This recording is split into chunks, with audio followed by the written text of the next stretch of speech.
નર્મદે હર મિત્રો, એક ખાસ સમાચાર. ઉત્તર વાહિની નર્મદા પરિક્રમા દરમિયાન ટ્રાફિક ડાયવર્ઝન અંગેનું જાહેરનામું.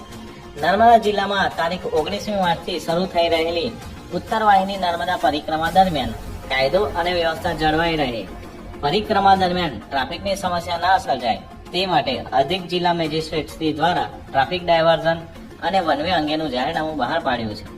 જાહેરનામામાં દર્શાવેલ ટ્રાફિક ડાયવર્ઝનની વિગતો મુજબ પોઈચા રૂંડ ચોકડીથી શહેરાઓ લાચરસ માંગરોલ રામપુરા રોડ વાહન વ્યવહાર માટે બંધ રહેશે.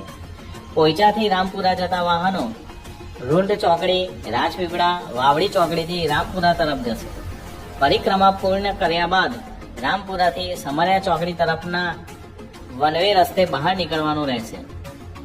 વાહન ચાલકોને ખાસ ધ્યાને લેવાનું કે વાવડી ચોકડીથી રામપુરા અને રામપુરાથી સમરિયા ચોકડી વચ્ચે સિંગલ પટ્ટીનો રસ્તો છે. ગયા વર્ષે આ જ રસ્તે ટ્રાફિકની સમસ્યા થઈ હતી.